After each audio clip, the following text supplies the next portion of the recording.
I see in these two cards maybe losing a competition. It's interesting, Taurus, because this card is, Jack of Wands. He's the one who is the first one to jump into something. He's in the rider weight. He's leaping up on his horse. His horse is on 2 feet, and the other 2 are in the air. He's like, let's go get him. Let's go right in there. It almost reminds me of like a courageous fireman. Like he's not afraid of anything. And it also could represent a fire sign that's near you. So it could be Sagittarius, Leo, or Aries. But the sense I get is that this is you having courage. It could go either way. But with these 2 cards following it, this is normally 6 of Wands is success, victory, recognition, status. And 5 of Wands is competition. So for some reason, I'm seeing that you're not being recognized as a competitor. I don't know why, Taurus. Or you may not see yourself as a worthy competitor. You may not. There's some way in which this sort of, can be like trivial matters, people, open warfare, people fighting about things. This could even be like sports. And this is the victor. This is the person who has victory. This is the person who comes in, saves the day, the person who's got the status, the reputation. He's got the victory laurel, so he's the one who sort of wins the day. In the reverse position, though, it's saying that you're not feeling it, or you don't feel like you have access to it. You might be second-guessing yourself, in which case you may come up short or being overlooked. I'm not really sure if it's in regards to you, Taurus, or someone else overlooking you, like in this competition and you're overlooked. It could even just be like going for it for a job, but not ending up having victory through the competition. I'm not sure how it's playing out for you, Taurus, but there's a person in authority who's not seeing things clearly. This is King of Swords, which is someone who normally is very fair. The swords represent the truth, and he's usually in alignment with the truth. But in the reverse position, it means that he's not seeing things clearly. He's not in alignment with the truth. So if he's in the authority position, like for example, if this is the person doing the hiring, or if this is a spouse, or a father, or a boss, or, whomever this might be, the person who is normally very logical, analytical, thoughtful, reasonable, they're not being very reasonable right now. They're not seeing the truth of something. So this could be an air sign. King of Swords usually depicts Gemini, Aquarius, or Libra. So if it's someone that you're involved with who is an air sign, this is more than likely them. They're just seeing things from a different point of view. They're looking off here. They're not seeing this. So they might just be consumed in their own thoughts, their own truth, their own whatever's going on with them. They're not their usual self, is what I'll say.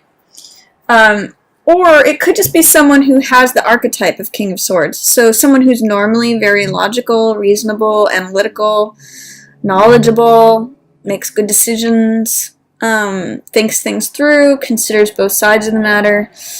He may not be doing that right now. He's kind of off in his own head, is the sense that I get. In the middle of the month, you have, this is collaborative efforts, 3 of Coins. 7 of Cups is decision making, being seduced by things that are attractive but maybe aren't necessarily what they appear to be. Jack of Swords is like another crusader. He's sort of like Jack of Fire, but he's more like rational. This guy's more about action, and this guy's more about ideals. So I'll talk more about that when I go through this, but I'm just giving you a quick synopsis of each one of these. And then this is Lovers. So this is intimacy, this is vulnerability, this is openness with someone else. I'll go through them each one by one. Right now, 3 of Coins is having some challenges. You might be having some challenges working in collaborative groups, collaborative efforts. 3 of Coins in the upright position means group projects. And it can also be the artist card or the artisan card. It's creativity, group workings. In this card, there's normally the worker that you see here, and representing one of these coins, and then also the architect who's designing the building, and then the person who's going to live in it or use it, in this case in the church. So group projects might feel a little heavy right now or daunting, or it's not favored right now. It's not something that you feel like doing or participating in. It's saying that might not be where your focus is right now. With Seven of Cups, you might be considering other options, but be careful that you're not doing any sort of like grass is greener type of considerations. Like while you're working away on this thing in this group, you know, it might be like dissatisfaction at work with everyone around you. Be careful that you're not saying, oh, okay, well, I could just gamble this away, or I could just, you know, these are sort of like seeds of fantasy, or like, wouldn't the grass be greener if I did this? Wouldn't it be wonderful if I could just go run after these jewels? Or wouldn't it be great if I did this for a living instead? Especially with this in reverse, I'm seeing this victory laurel in reverse, and this victory laurel in reverse here. There's something that says, like, if you tried to pursue it, it wouldn't be successful. Just saying, Taurus, right now, whatever that thing is. And there's some this is saying be realistic, be practical, weigh things out, really consider, you know, the evidence on both sides. That's really featured here. Don't kid yourself about something, Taurus. There's a verdict to be paid here. This person is very realistic, very rational. So don't be seduced by what I'll call, in this particular case, the grass is greener. This guy, Knight of Swords, can be very gung-ho about things in the same way that Knight of Wands is, but he's more of like the mental element. He's more of like, I'm gonna rush in because this is something that I believe. I'm the first one to rush into this burning tower. He kind of like goes for things. He sometimes goes against the wind, like he goes too fast. So be careful that you don't, you're not cold and brash when this card shows up, that you actually take time to slow things down and consider things, especially with this in the reverse position and looking at all this. I'm going to say, Taurus, in the middle of the month, be careful not to make any snap judgments. Don't make any snap decisions, especially towards something that looks attractive on the outside. Really do your research. It's going to be tough not to follow fantasy right here, but because you might be dissatisfied with your work or collaborative projects, push pause in the middle of the month is what I'm going to say. You might have some real support and insight from your romantic relationship. It might be a good time to focus on being vulnerable, being open, saying things that are on your heart. It's a good time to like connect with others, whether that's your significant other or whether that's just like being intimate and vulnerable in your friendships or in your family or with those who you surround yourself with. This is a wonderful card of deep intimacy, saying things, saying what's on your heart, being open, being vulnerable, being naked, you know, really representing yourself as you are and connecting with others. So I'm going to say hold off on any decisions in the middle of the month, especially ones that you want to like rush into that look like the grass is greener over there. Open up to others and really share. There's some real support in relationships. And we know that about with the new moon in Libra for October. It's really focus on partnerships and relationships. That's especially true for you in the middle of the month, Taurus. And then towards the end of the month, you know, times are going to change. The Wheel of Time is showing up here for you, Wheel of Fortune. Whatever on the top is going to be on the bottom. Whatever is on the bottom is going to be on the top.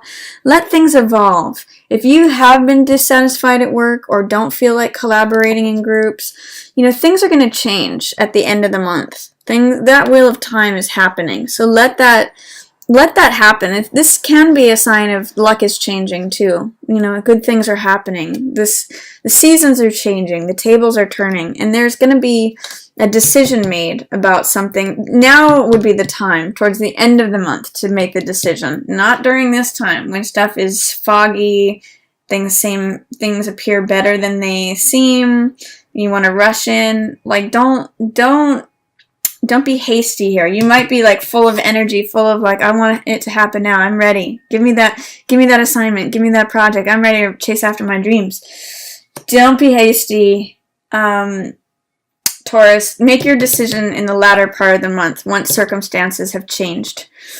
I see too, you know, if you do things that are too quick, you are, you know, trying to compete in this battle, you might put yourself in a place of victim mentality, of believing that you're stuck or that you're captive. This is false. She can actually walk out of this anytime, but her beliefs are what's surrounding her. Remember, the swords represent thoughts, beliefs, mentality, knowledge, ideas, mental realm. So you could put yourself in a place of feeling powerless if you rush through to things, because I'm seeing her in alignment with this competition, with the guy rushing in too quickly, and then feeling victim mentality, feeling stuck, feeling captive. But there's really no one else doing this to herself but her. So I'm going to say don't follow this guy, Knight of Swords, into the burning building. It's going to end you up in a place that you don't necessarily want to be. It would be your own doing, but wait to make this firm, rational weighing of pros and cons here at the end of the month, instead of kind of getting caught up in all the drama, the haste, the competition, the glittering options. It's not really, just push pause. Make your decisions down here later. And then 10 of Cups. In the reverse position, 10 of Cups is, you know, feeling full. This is a card that is about joy, completion, family, peace. You can see Cups represent the heart, and so this is like the heart being filled. In fact, it's the most amount of hearts, the most amount of emotion on a card, feeling like that relationship is nurturing you, feeling like your family is solid. You know, it's like the end of the rainbow where everything happens and it's wonderful. In the reverse position, it's there for you, but there's something that's blocking it. There's something that's not being allowed for it to happen. I get the sense that there's some good relationship energy for you with this, but don't allow feeling victimized or feeling powerless lead you to have non-access to this wonderful joy and peace in the family. Feeling like a victim will cause everything that would otherwise fill you up, it'll cause it to drain out. You can see with this person in the reverse position and with these 10 of Cups, the rainbow is like draining out. There could be so much here, so much love. But victim mentality, false beliefs, you know, surrounding yourself with swords that like poor me, that's going to empty any of the gold that has to do with family, friends, love, peace, joy. Don't throw that away, Taurus. See if you can embrace it and see if you can get out of this victim mentality if you go there, because that will correct this card. And then instead of it draining out, it fills you up.